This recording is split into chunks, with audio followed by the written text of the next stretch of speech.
Estava ouvindo a Renata falar, né? Segunda lei do Livro dos Espíritos, né? Lei de adoração, né? As leis são tão difíceis de cumprir, não é? As leis todas, né? Acho que são 11, se não me falha a memória. Mas essa é tão menos difícil, não é? A lei de adoração, eu vou colocar em termos práticos, não estou dizendo que é fácil para mim, não. Mas é uma das mais fáceis que tem, né? Levar o pensamento ao alto, agradecer, louvar, pedir, né? Que são as 3 finalidades úteis da lei da adoração. E a gente às vezes despreza, né? Mas esse ser amável, adorável, soube cumprir todas as leis. Eu vou dizer por que eu trouxe, eu vou subir porque tem rostinho que eu não estou conseguindo ver. Por que eu trouxe Maria? Aliás, anualmente eu acabo vindo a esta casa, que sempre me acolhe, eu sempre me sinto muito bem aqui, viu, Renata? Eu agradeço pelos convites. Acabo trazendo sempre o resultado do trabalho de um ano, que é feito no nosso grupo de teatro, Eurípides Bassanufo, lá do Centro Espírita Caridade e Fé, em Jaboticabal. E Maria, nós começamos a estudar Maria logo após o estudo que fizemos sobre Pedro, que também trouxe aqui o ano passado para vocês. E fomos mergulhando em vibrações suavíssimas que eu, na minha intimidade espiritual, desconheço, por não vibrar na mesma sintonia. Mas é de uma... Você falou certinho, é de uma alegria, vai dando um... É meio que a gente vai parar no outro canto, assim. Conforme você vai estudando, você vai mergulhando naquela vibração, né? Nossos encontros são semanais, todos os domingos, às 16h. Aí fomos escolhendo as músicas e fomos fazendo várias reflexões, sempre baseadas em obras confiáveis, né? Que realmente são espíritas. E alguns trechos eu trouxe para você. E uma das reflexões, uma não, 2, eu também trouxe para a gente fazer junto. Uma mais assim, contundente que a outra. Então, vamos lá. Esse trecho aqui, eu tirei do Boa Nova, do Humberto de Campos, e diz o seguinte. É um momento logo após a crucificação do Cristo. E um pouco antes, quando Cristo fala para ela, mãe, eis o teu filho, que é João, que está, João, eis a tua mãe, um pouco antes, então está intermediário, logo depois da crucificação, né, Jesus já está naquela situação, e um pouco antes dessa fala de Jesus para eles dois. Então, Humberto de Campos diz assim, que profundos desígnios haviam conduzido seu filho adorado à cruz do suplício. Ela sabia que ele era um espírito puro, porque, vibracionalmente, ela também era e é. Uma voz amiga lhe falava ao espírito, dizendo das determinações insondáveis e justas de Deus, que precisam ser aceitas para a redenção divina das criaturas. Seu coração rebentava em tempestades de lágrimas irreprimíveis. Contudo, no santuário da consciência, repetia a sua afirmação de sincera humildade. Faça-se na escrava a vontade do Senhor. Tem três questões aí, né, que a gente refletiu muito. Primeiro, essa certeza de que há determinações insondáveis, de que, ou seja, ela não é capaz, não somos capazes naquele momento de saber o motivo pelo qual, mas se cremos que Deus é a inteligência suprema do universo, causa primeira de todas as coisas, só pode ser justo. Não é? Eu sempre falo para o pessoal, toda vez que a coisa apertar, né, e você quiser uma explicação e você não acha, volta para a primeira pergunta do Livro dos Espíritos. Que é Deus? Porque se ele é inteligência suprema, não é uma pessoa, não é um ser, é a inteligência suprema do universo, causa primária de todas as coisas, a inteligência suprema, ele sabe o que está fazendo. Então não desconfie. Tenha confiança de que aquilo tem uma finalidade útil na sua existência, apesar de você não ser capaz de sondar, né, e tem uma explicação racional do que está acontecendo, mas a você é possível sentir a justiça divina se fazendo. Isso nos dá uma segurança tremenda. A outra questão é que ela, logo abaixo, Humberto de Campos fala, a gente precisa aceitar para a nossa própria redenção. E aí, em seguida, ele fala assim, que o coração dela rebentava em tempestade de lágrimas irreprimíveis. Ou seja, é dado a nós o direito de sentir a tristeza, inclusive, de sentir o temor. Por que não? Porque isso ainda está em nós. Não vibramos consciencialmente na perfeição ainda, estamos a caminho. E às vezes tememos, porque há registros conscienciais de culpa. E a maioria dos nossos, na maioria não, invariavelmente, né? Os nossos medos provêm de registros vibracionais de culpa consciencial. Por isso a gente tem medão, muitas vezes. A gente faz uma besteira e fica com medo do outro. E agora, o que ele vai fazer comigo? Por isso que a gente tem medo. Porque há um registro consciencial que vibra contrária às leis divinas, que estão onde? Na consciência. Pergunta 621, né, do Livro dos Espíritos.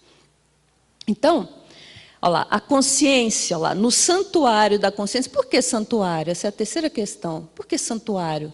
Porque é lá que está o código divino, que vibra em nós. É o que há de divino em nós. É a consciência e os nossos atributos, né? Que são criações de Deus. Aí ela fala assim, ó, faça-se na escrava a vontade do Senhor. Ela se submete à lei. Isso não é para qualquer espírito, né? Aí, só nisso aí, a gente compreende por que esse ser recebeu o Cristo. Não é? Tem que ser um ser especial. Vocês acham que esse ventre aqui seria capaz de receber o Cristo? Não, não seria. Por uma questão de falta de similitude fluídica. E a gente vai...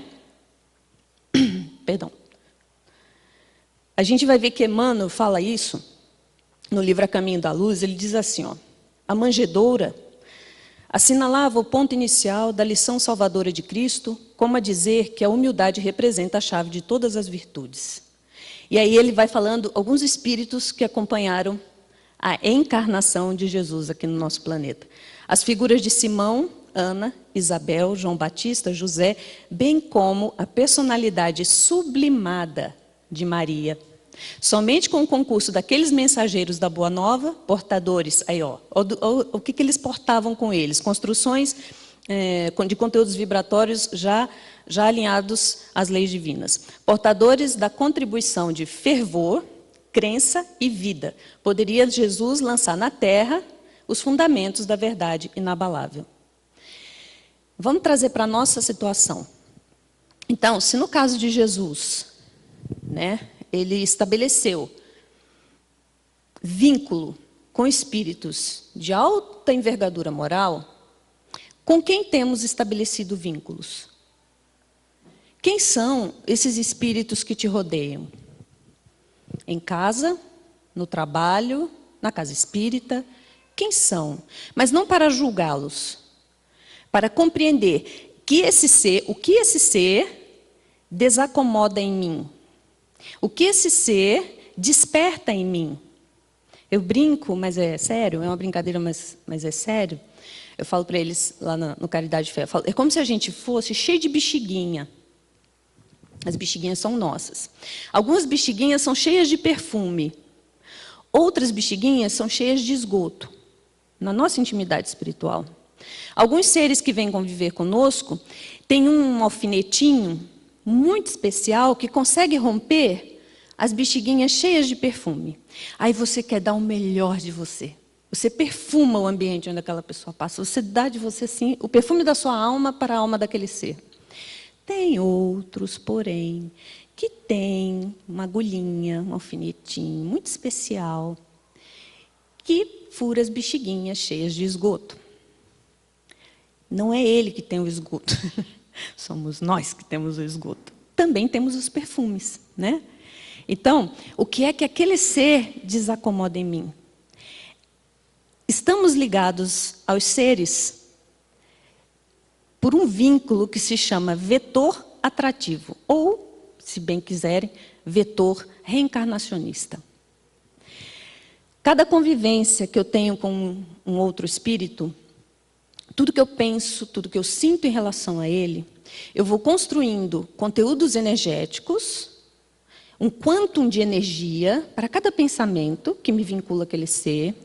E aquilo vai criando, vou aqui lançar mão de uma figura para a gente poder pensar, materializar melhor esse raciocínio, como se a gente fosse criando uma cordinha, e ele fosse criando uma cordinha de lá, e essa cordinha estabelece, aí você já não sabe onde tem início, onde tem fim. E você vai alimentando aquele circuito energético, e isso te atrai para aquele ser.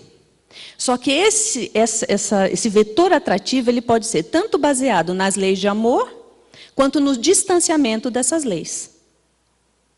E aí alguém acha que os espíritos de alta estirpe, né, de envergadura, de escola, faz assim com a gente. Ah, você fez mal para aquele lá, agora eu vou te pôr junto com ele. Não é assim. Não existe uma terceira pessoa impondo a nós algo. É algo consciencial que já gerou registros de espírito para espírito, e esse vetor atrai um ao outro. Aí sim, sob a condução de espíritos de escola, eles vão nos colocando as condições dentro de um planejamento reencarnatório que favoreçam a sustentação, se for um vínculo baseado nas leis de amor, e que favoreçam a transformação com novas memórias de relacionamento, se tiverem sido construídos distanciados das leis de amor. Então, ninguém nasce para suportar o outro, para aguentar o outro. A gente reencarna para aprender a amar, para conviver em outras bases com o outro, e o outro com a gente, né?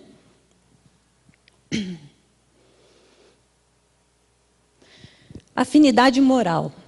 Está lá no Livro dos Espíritos, na pergunta 207. De onde vêm as semelhanças morais que existem, às vezes, entre os pais e os filhos? Estou recorrendo aqui ao Livro dos Espíritos, né? Para a gente ver por que Maria, mãe de Jesus, né? São espíritos simpáticos atraídos pela afinidade de suas inclinações. Se Jesus teve como mãe Maria, né? Afinidade de inclinações. Agora, de quem você é filho e quem é sua mãe, afinidade de inclinações, né? Porque isso aí, ele fala das semelhanças morais, mas não são só as semelhanças morais, né, gente? São todas essas energias, esses conteúdos que vibram de nós em relação ao outro e do outro em relação a nós e que nos ligam, né? Afinidade fluídica. Da mesma forma, isso aí está na Gênese. Da mesma forma que os peixes não podem viver no ar, que os animais terrestres não podem viver numa atmosfera demais rarefeita para seus pulmões, os espíritos inferiores não podem suportar o brilho e a impressão dos fluidos mais eterizados. Eis porque não podem sair do ambiente apropriado à sua natureza. A hora que eu brinquei, né, este ventre não poderia receber o Cristo, está explicado aí. Está bem explicadinho aí. Mas recebe um ser maravilhoso que está sentado ali batendo papo, né? A Marianinha, né? E recebeu outro ser, a Giovana, né? Que são espíritos vinculados ao meu coração, para que eduquemo-nos mutuamente. Você também. Os espíritos superiores, e aí está a explicação por que esses seres tão maravilhosos estiveram aqui. Jesus é o governador do nosso planeta, né? Eles não saíram, na verdade, daqui, né? Eles encarnaram, não reencarnaram, porque a evolução deles não foi feita no planeta Terra, mas encarnaram, né? E aí está explicado aí também o porquê, né? Os espíritos superiores podem vir aos mundos inferiores e mesmo aí se encarnar. Dos elementos constitutivos do mundo em que entram, eles extraem os materiais do envoltório fluídico ou carnal apropriado ao ambiente onde se encontram. Lá na Gênesis fala assim que Jesus... Os fios que mantinham o corpo físico era o mínimo necessário. Kardec fala na Gênese, do Cristo. Por quê, né, gente? Espírito puro.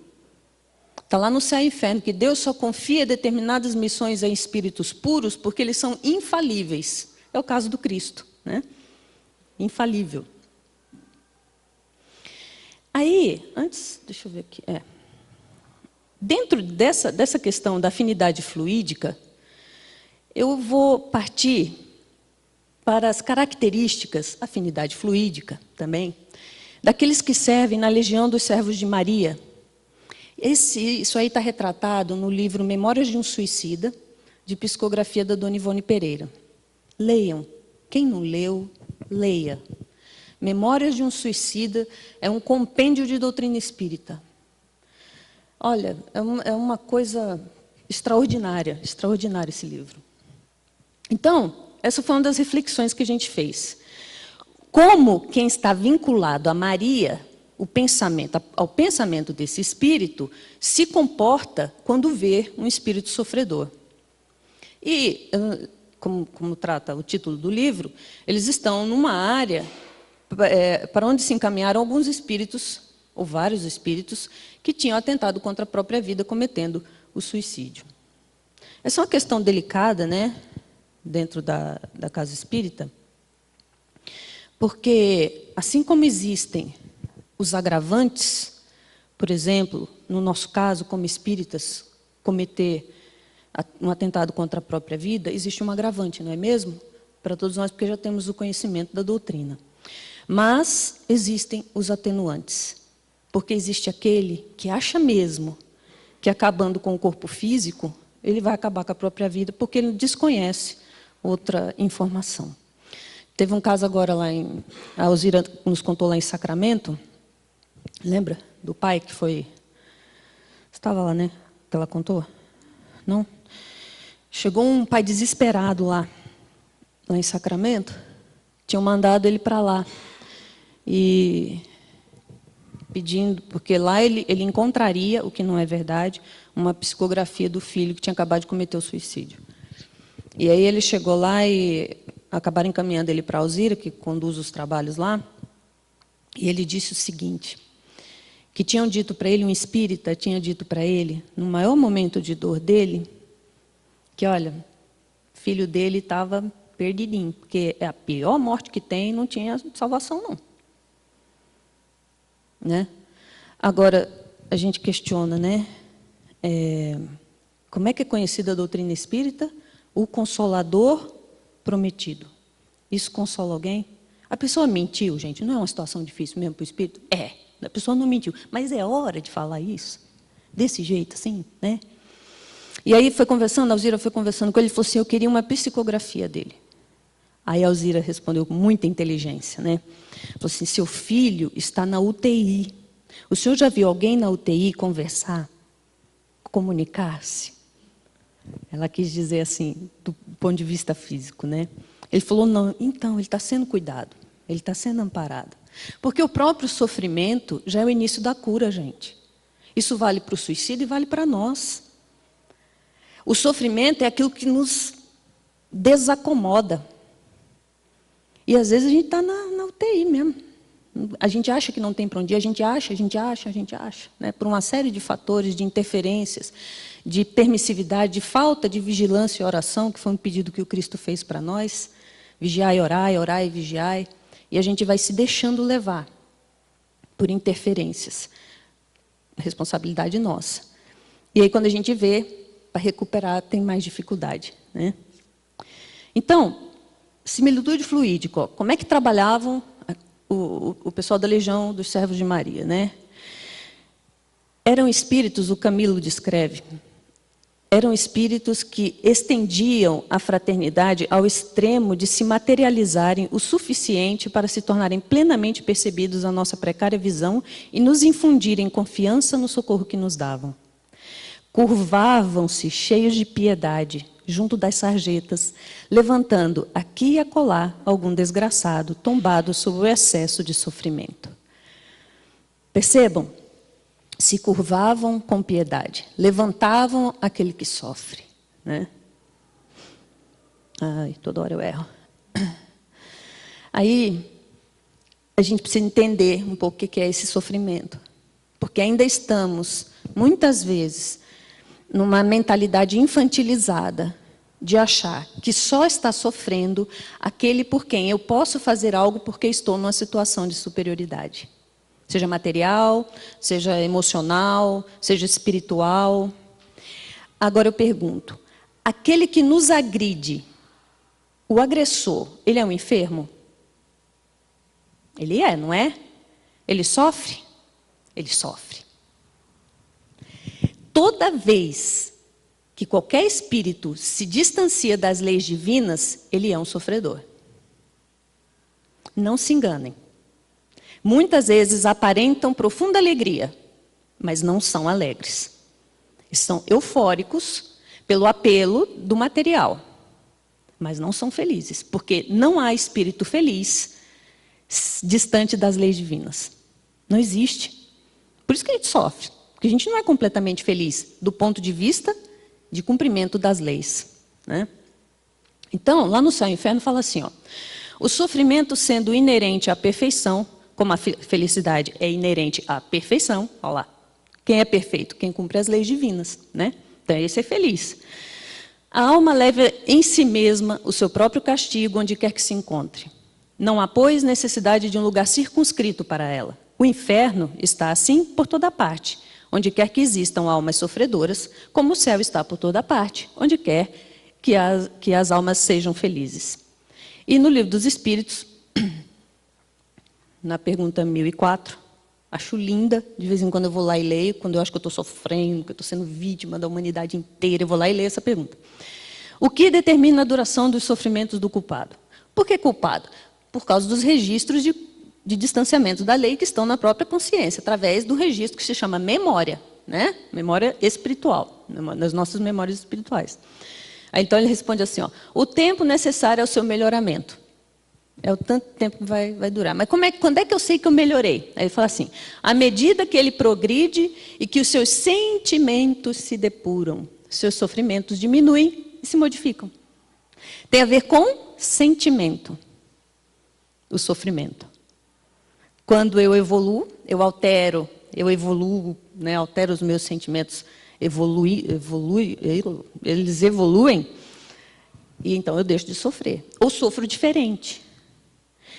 Eu fico imaginando, e eu não tenho como alcançar isso, como é o sofrimento do Cristo. Quando Eurípides Bassanufo encontra com ele, né, tem um desdobramento, vai encontrar com ele, e encontra Jesus está chorando. E ele fala assim, por que choras, mestre?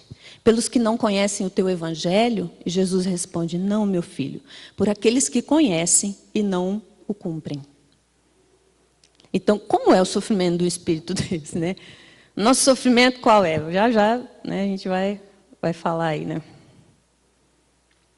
Cadê? Por quê? Acho que eu não pus, gente. Acho que eu esqueci. Mas ou está mais para frente? Acho que está mais para frente. Está mais para frente. Foi depois disso daí. Diante dos sofredores. Tem uma situação aí em que aqueles que não são socorridos, lá naquele ambiente lá do Memórias do Suicida, xingam, achincalham, gritam, fazem uma arruaça para ver se embarcam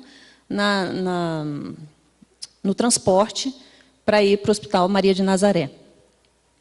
Mas olha só como que eles lidam, né, os servos da Legião de Maria. Então, em vão, o Camilo começa a descrever, em vão clamavam por socorros que se sentiam preteridos, incapacitados de compreenderem que se assim sucedia era porque nem todos se encontravam, quer dizer, em condições vibratórias, similitude fluídica, de emigrarem para regiões menos hostis. Em vão suplicavam justiça e compaixão ou se amotinavam, revoltados, exigindo que os deixassem também seguir com os demais. Os caravaneiros não respondiam com um gesto sequer. Se alguém está enchendo muita paciência da gente, para com isso. A gente já se altera, né?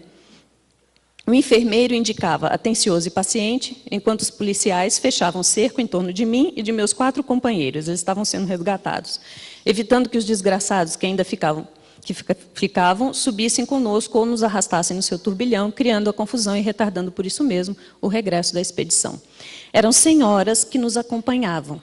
Por nós velando durante a viagem, falaram-nos com doçura, convidando-nos ao repouso, afirmando-nos solidariedade. E aí, Essa aí foi uma reflexão que a gente fez logo depois de ver isso que acontecia lá.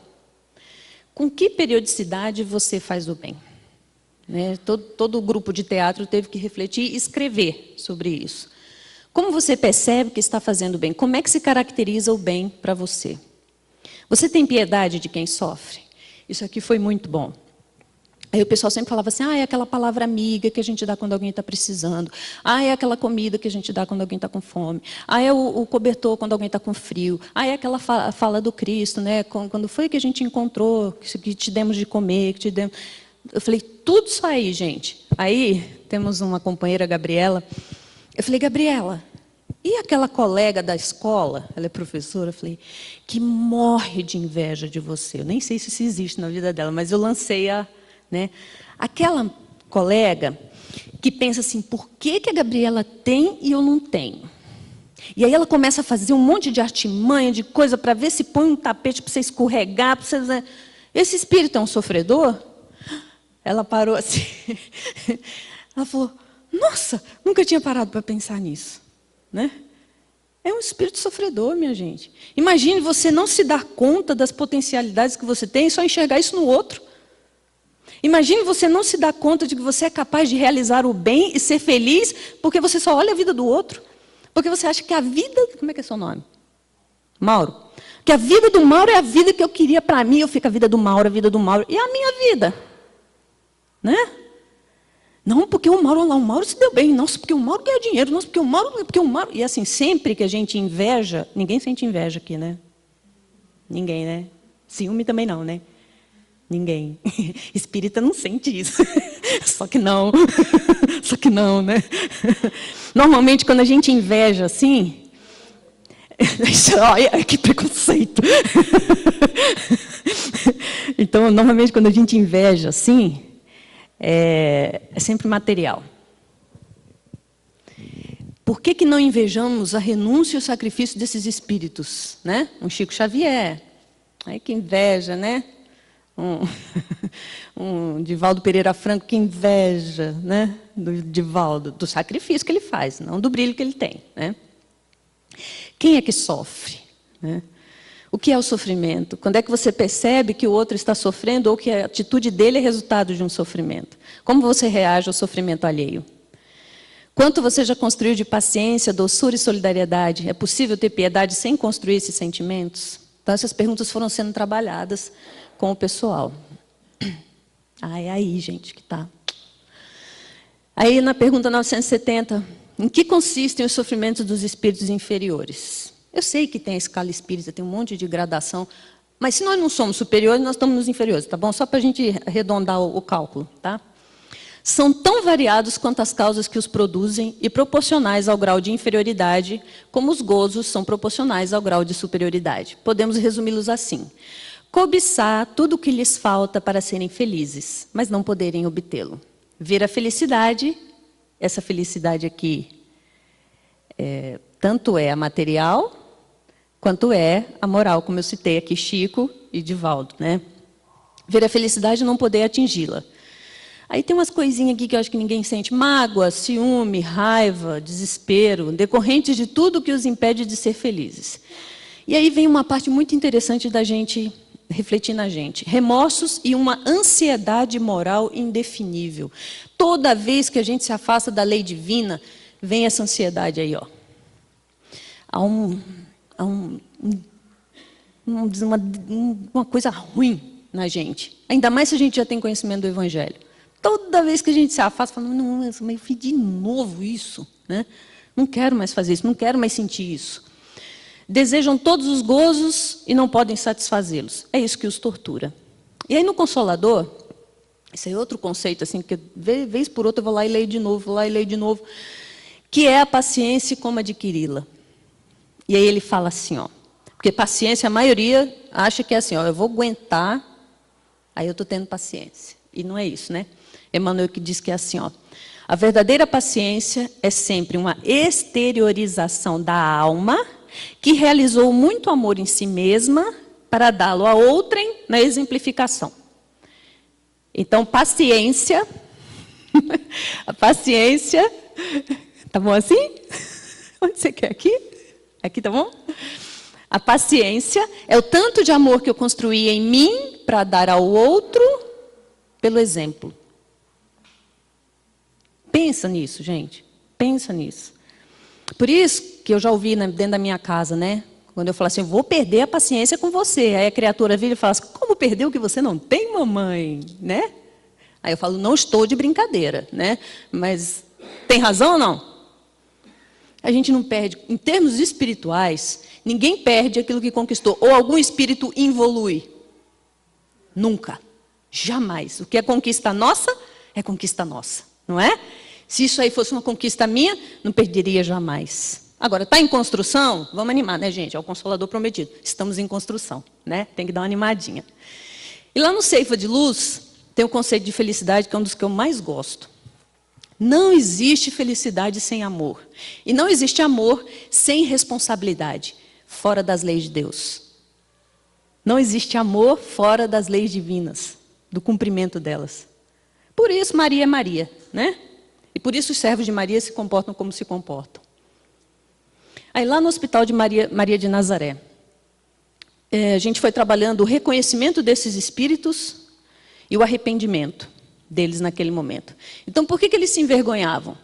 De tentar burlar as leis superiores da criação, tinha um remorso pelo descaso a Deus, uma amargura por ter dedicado as melhores energias aos gozos inferiores da matéria. Vê se a gente não se encaixa em nenhum desses daí, né? Deixando de nos conceder momentos para a iluminação interior. Eram pungentes estiletes, todas essas identificações aí, que nos penetravam o âmago durante a sublime vistoria a que nos submetíamos, inspirando-nos, eles mesmos se vistoriando, inspirando-nos mágoas e desgostos que eram o prelúdio do real e fecundo arrependimento. Qual era o remédio que aquele ser que estava atendendo eles na hora, já dentro do hospital, falava para eles, lembrai-vos da vossa qualidade de alma imortal. Sois espíritos, e será como espíritos que devereis prosseguir a marcha progressiva nos planos espirituais. Gente, somos espíritos. Isso aí não devia nunca sair como referência para a gente. Eu penso que Sacramento faz isso. Já nos convida com um vigor muito grande a vivermos como espíritos e não como corpos, desde já. Por isso eles estudam tanto o ser espiritual, essa questão do pensamento, da vontade, do livre-arbítrio, da consciência, eles estudam muito. Porque sem isso, sem isso, mais a gente vive como corpo e não como espírito, né? Fomos levados a examinar o emaranhado de prejuízos morais, mentais, educativos, sociais, materiais, que nos arrastaram ao detestável resultado a que chegáramos. Eles não nasceram e cometeram suicídio. Isso é importante frisar. Vai abrindo uma brecha, e ali vai desconcertando, vai virando um emaranhado de prejuízo moral, de tão apegados às questões materiais. Como agíramos mal no desempenho das tarefas diárias que a sociedade impunha. E mais isso aqui, como nos portáramos selvagemente em todas as horas, não obstante o verniz da civilização moral social. Muitas vezes seguimos, no afã de seguir a moral social, nos distanciamos da moral consciencial. O remédio, conquista de situações honrosas e dignificantes para a própria consciência. Como é que a gente faz isso? Registros novos de memórias no bem. Vai lá, vibra na consciência. Sofrimentos heroicamente suportados, dominados pela vontade soberana de vencer. São como esponja mágica a expungir da consciência culposa a caligem infamante, muitas vezes de um passado criminoso em anteriores etapas terrenas. Reparar a fraqueza de que deu provas, ou seja, identificar onde foi que eu falhei, né? Identificar o desânimo que o ata à inferioridade. Sua consciência entenebrecida pelo erro é o austero juiz que julga e condena. A questão da consciência para o espírito é algo assim, fundamental para compreendermos. O Leon Denis fala isso, né? No problema do ser, do destino, da dor. Que todo pensamento, não é um ou outro, todo pensamento, causa repercussão na malha perispiritual, porque registra-se na consciência em forma de memória, e essa memória, vou pôr um igual a conteúdo energético, vinculado a uma qualidade de sentimento. Tá? Então, a memória espiritual é como vibra aquele registro do que você pensou, do que você sentiu e do que você fez. Isso é memória espiritual. Eu não vou me aprofundar nisso, senão eu não consigo terminar aqui. O remédio. Nobres intenções, perseverança, amor ao trabalho, anseio pelo bem e pelo belo. Isso poderá operar milagres. Isso aqui é só para quem cometeu suicídio, gente? Não é, né, gente? É para nós, na verdade. Olha lá. Nobres intenções, perseverança, amor ao trabalho, anseio pelo bem e pelo belo. De ordem divina isso aqui. Não é o belo estético humano. É o belo de ordem divina, né? E aí ele fala assim, o trabalho é consagrado como elemento primordial do progresso. E a intenção nobre e generosa que inspire o trabalhador sincero sempre obterá o beneplácito divino para as suas realizações. Qual é a definição de trabalho? Toda ocupação útil é trabalho. Útil, se você está estudando o Evangelho, só pode ser no bem, né, gente? Foi coisinha ruim, é inútil. Né? Não é ocupação útil. E aí eu peguei uns casos. Esse aqui é narrado pelo querido Divaldo Pereira Franco, em algumas palestras que ele faz, que no dia... Esse aqui é um dos casos, né, do Dr. Bezerra de Menezes com Maria. Tem alguns, não é só isso, mas esse é um dos que eu acho mais lindo. Em 11 de abril de 1950, um grupo de espíritos superiores homenagearam no plano espiritual os 50 anos de retorno à pátria espiritual do espírito Bezerra de Menezes. Espíritos como Leon Denis e Manuel Viana de Carvalho discursaram, referindo toda a devoção e abnegação do homenageado em atender aos necessitados de amor e auxílio, em ambos os planos da vida, nos quase 70 anos vividos na Terra.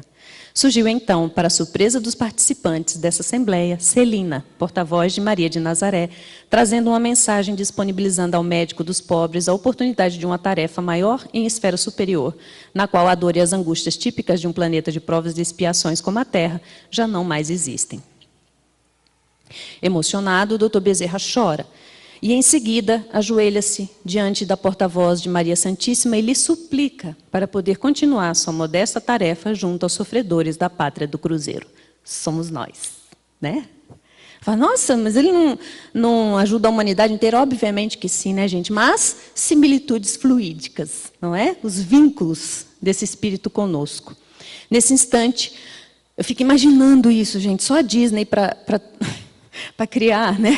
Reproduzir uma imagem dessa, né? Os efeitos especiais. Nesse instante, um facho de luz incide sobre a assembleia, uma mão generosa se materializa no céu estrelado e, segurando uma pena, autoriza Bezerra a continuar sua trajetória de amor e abnegação, consagrando-se a levar a tantos sofredores o bálsamo e a consolação do Evangelho de Jesus, redivivo pela doutrina espírita. E Divaldo conta que era um pergaminho dourado que se abre, eu fico toda arrepiada, que se abre aquele pergaminho e a mão assina. Deve ser de uma beleza, imagina ver um negócio desse, né? Uma beleza extraordinária. Maria Santíssima e Eurípides. Tem um vínculo enorme, porque o Colégio Allan Kardec em Sacramento só foi aberto pela sugestão dela, né? Vou contar antes o que aconteceu. Eurípides era católico apostólico romano. E era o único na cidade, em não sendo padre, que tinha acesso à Bíblia. Porque naquela época a Bíblia só era entregue aos padres, não era entregue a leigos, como eles falam hoje. Hoje todo mundo tem, né? Naquela época não. E Eurípides era muito católico, mas ele tinha um tio, chamado tio Senhor Mariano, que era espírita. E na convivência com o tio Senhor Mariano, ele lutava, como é um espírito que já tinha e tem, né? Naquela época tinha, imagina hoje, né? Tem um cabedal de informação e de eloquência verbal e de raciocínio. Ele pegava o tio Senhor Mariano e dobrava, porque ele tinha um poder de argumentação muito desenvolvido, Eurípides. E como católico, falava que era coisa do demônio aquilo lá que o tio dele estava fazendo. Até que um dia, lendo o livro Depois da Morte. O tio dele chegou, foi se hospedar na casa dele e falou assim, Eurípides, eu não tenho mais o que falar para você. Porque ele sabia... o que Eurípides fazia? Só para argumentar, ele pedia para a mãe dele, para a avó Meca, pôr o tio, o senhor Mariano, dormindo no quarto que ele dormia. Não pôr no outro quarto, pôr junto com ele. Aí o tio senhor Mariano falou, Eurípides, eu não tenho mais como argumentar com você. Eu me dou por vencido. Então, mas eu trouxe esse livro aqui para você. E deu Depois da Morte, do Leon Denis, para ele ler. E ele passou a madrugada lendo, à luz de lamparina, e acordou encantado. Falou, isso aqui é uma obra de arte, tio. Isso aqui é maravilhoso. E tem muitas histórias. Só que Eurípides se torna espírita, e ele tinha um colégio, o Liceu Sacramentano, e ele institui as aulas de espiritismo. Quando ele faz isso, os pais, a maioria católicos, ameaçaram. Falaram, se você continuar com esse negócio de ensinar espiritismo, nós vamos tirar os nossos filhos. Ele falou, tira as crianças, mas eu não vou deixar de ensinar a doutrina espírita, que esclarece as leis divinas. Não vou deixar. O que os pais fizeram? Tiraram as crianças. E aí Eurípides ficou à míngua. E é nesse momento que um dia... E assim, a família se voltou contra ele, a cidade inteira apontava e ria, falava que o professor estava louco, que ele era muito respeitado, e o Sacramento continua sendo. Porque também foi político, jornalista, Eurípides só trabalhou. Mas ele estava ali se sentindo bastante impactado, e Corina Novellino descreve assim, um dia ele se entristecera profundamente, achava-se abandonado quase, no vazio da sala de aula. Pusera-se a chorar, no silêncio de ardorosa prece. Chorando, mas rezando, né? Sentiu insinuante vontade de escrever, enquanto todo o ser se lhe banhava em magnetismo suave. Era Maria. Muito suave, de fluidez radiosa desconhecida. Um nome elevado, de elevado destaque das esferas superiores, impusera-se-lhe aos canais intuitivos. Ele reage. Não pode ser. Não merece receber o beneplácito direto da entidade anunciada. Deixa o papel julgando-se vítima de um embuste. Eis que uma força superior toma-lhe o braço e, mecanicamente, transmite pequena mensagem, mais ou menos nesses termos. Não feche as portas da escola. Apague da tabuleta a denominação Liceu Sacramentano, que é um resquício do orgulho humano. Em substituição, coloque o nome Colégio Allan Kardec. Ensine o evangelho do meu filho às quartas-feiras. Ai, gente, se eu me emocionar, vocês me perdoem. Institua um curso de astronomia. Acobertarei o Colégio Allan Kardec sob o manto do meu amor. Maria, serva do Senhor. E aí, Corina, muito poeticamente, coloca assim, dos primeiros espinhos surgira a esplendorosa flor que Eurípides cultivou com o carinho maior de sua alma, o Colégio Allan Kardec, que continua até hoje, educando através da Fundação Eurípides Barçanufo, 350 crianças, mas mais que isso, coloca-se sempre aberto esse colégio, a receber todos nós que desejamos nos transformar em espíritos mais compromissados com Jesus. Né? E aqui, esse é o meu texto do teatro. O que mais me tocou foi uma reflexão no texto em que Maria vai buscar Judas no Vale dos Suicidas. E me tocou profundamente, porque ela o compreende, apesar dele, naquele momento, ser quem era, apesar dele vibrar o que vibrava, apesar da situação desastrosa, esse espírito o ama. Então, eu me coloquei no lugar de Judas, né? Apesar da situação espiritual ainda tão distante do cumprimento da lei, eu sei que sou amada, né? Por Deus e por Maria também. Então, o meu texto, vou pedir desculpa se eu me emocionar, porque toda vez que eu leio, eu choro. Esse texto aí. Mas, como disse a oração inicial, chora, mas trabalha, né? Não fica só na choradeira. Adorei essa parte. E eis que Maria vai em busca de Judas, aquele que havia traído seu próprio filho, e diz: meu filho, sei que sofres, sei que lutas. Eu te amo, meu filho, e quero te ver feliz. Terás o coração banhado pelas águas do esquecimento numa nova existência de esperança. A reencarnação é terreno de esperança para semear e fazer brotar felicidade verdadeira. A maior felicidade vencer a mim mesma no duelo entre o que fui e o que estou lutando para ser. A aridez de ontem dá lugar à doçura. A impulsividade dá lugar ao exercício da modulação. O afeto de almas caridosas que convivem comigo tem me ajudado. Tem me feito retemperar, acalmar a palavra. Tem me feito solidarizar. Quando consigo isso, fica clara a frase de Maria a Judas: eu te amo e quero te ver feliz. É bálsamo reparador de minhas energias. Tenho me perguntado, o que é essencial? A resposta vem no resultado em mim do que tenho feito em cada uma de minhas horas. O que é essencial? É ter as mãos operosas no bem, tendo como base o que ouço do Cristo. O essencial é a mudança que isso opera em mim. Já tenho recursos em mim, já tenho construções que me dão condições de recomeçar. Construções no trabalho, na coragem, na alegria, na honestidade. São meus músculos morais que me dão fôlego espiritual para ir adiante. O Centro Espírita Caridade e Fé tem sido a escola que me instrui para as provas lá fora. É por isso que abraço com força e vigor a oportunidade de estar naquela casa. Porque ouço Maria a afirmar: sei que sofres, sei que lutas, eu te amo e quero te ver feliz. Eu quero ser um espírito feliz. E aí, já chegando ao fim, Mariana, se prepara, que já já você vai cantar.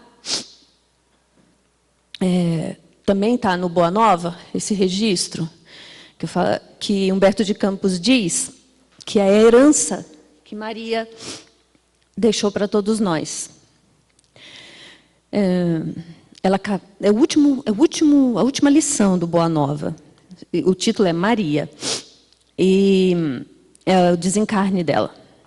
Né? Jesus chega, ela não o reconhece, porque a casa em que João vai levar ela para morar, eles ficam morando, acaba ficando, ela faz tanta caridade, né, em nome do Filho, que acaba ficando conhecida como a Casa da Santíssima. É daí que vem a questão de santidade dela. Né?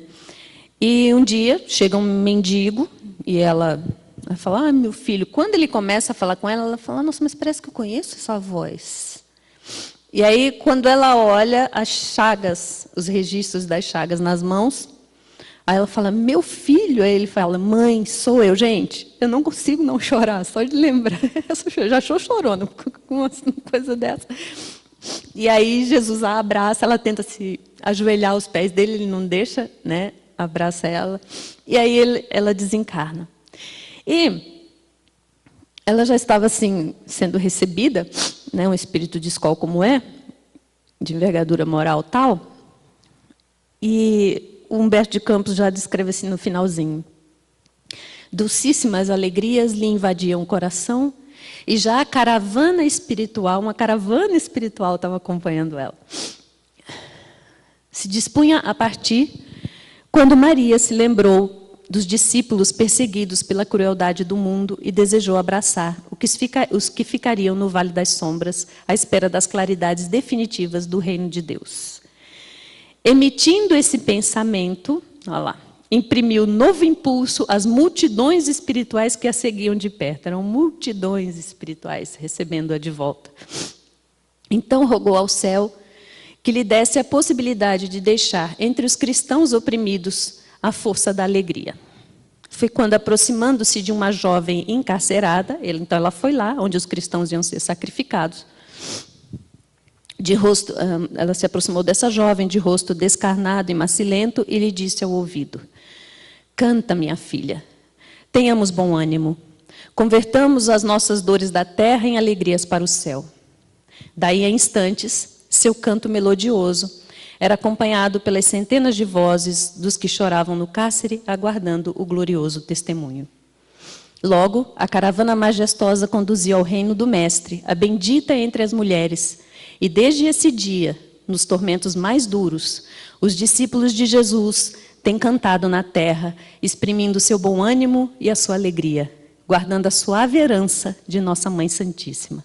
Por essa razão, irmãos meus, quando ouvirdes o cântico dos templos das diversas famílias religiosas do cristianismo, não vos esqueçais de fazer no coração um brando silêncio, para que a rosa mística de Nazaré espalhe aí o seu perfume. Então, o silêncio no coração, não é no silêncio na boca, né?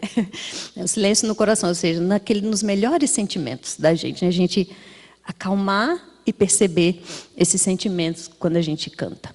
Eu trouxe essa música, a melodia é de Franz Schubert. Na hora que a Mariana cantar, vocês vão perceber que todos conhecem. A letra é de um autor desconhecido, eu vou descobrir para vocês como que foi isso na minha vida, essa música. Eu vivi muitos anos em Brasília. E eu frequentava uma casa que se chamava Sociedade de Estudo e Assistência, SEAI, Sociedade Espírita de Assistência e Estudo, SEAI. E todos os domingos, às 18 horas, eles faziam uma oração, uma reunião, só direcionada aos suicidas. E tinha um senhor com um violão que ele cantava a música, Ave Maria, com essa letra.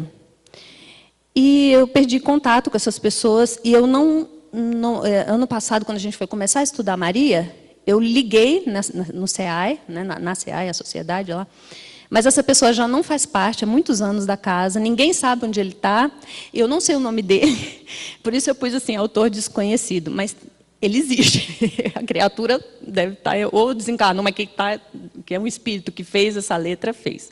E eu penso que ela fala muito de nós. A Mariana vai cantar uma vez, e depois a gente canta todo mundo junto, que eu sei que vocês cantam muito bem. Todas as vezes que eu vim aqui é maravilhoso. Quando o Moacir vem também é maravilhoso, vocês dão um show. Então, Marianinha, por favor.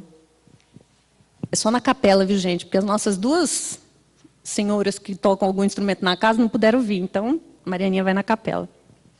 Quer tomar água? Quero.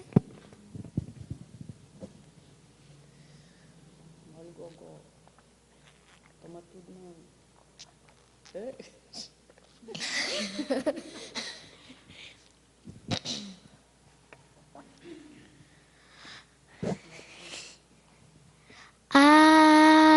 Ave Maria,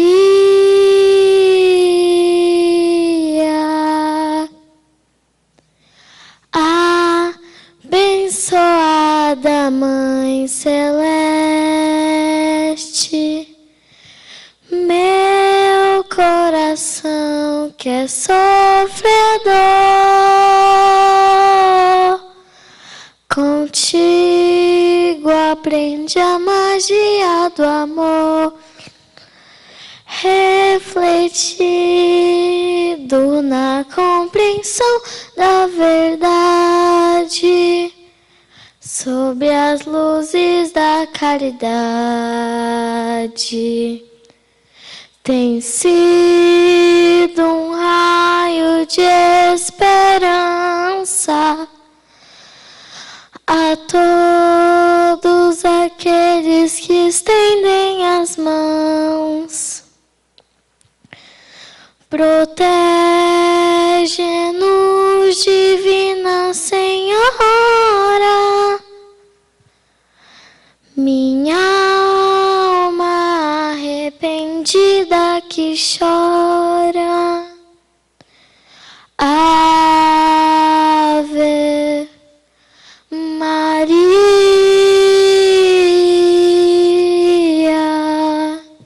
Obrigada, Mariana.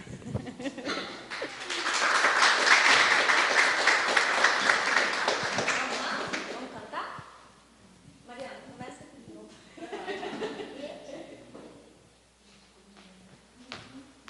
Bora lá.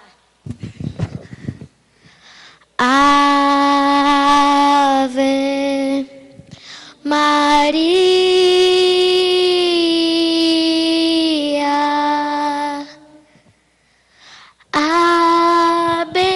abençoada Mãe Celeste, meu coração que é sofredor, contigo aprende a magia do amor,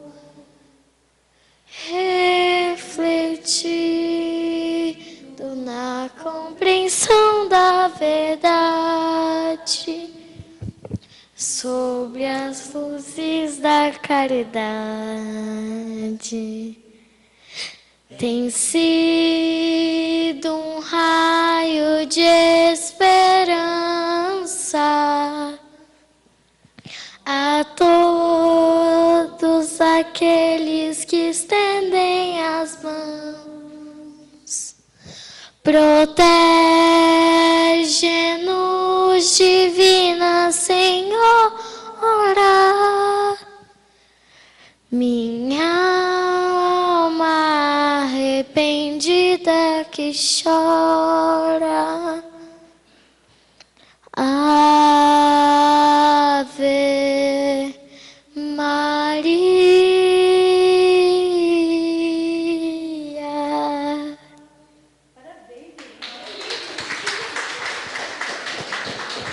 Obrigada, viu? Obrigada mais uma vez. Muito obrigada mesmo pela acolhida. Vocês cantam lindamente. Vocês têm a herança de Maria em vocês, né? O cantar com Jesus, né? Muito obrigada, viu? Uma boa noite para vocês.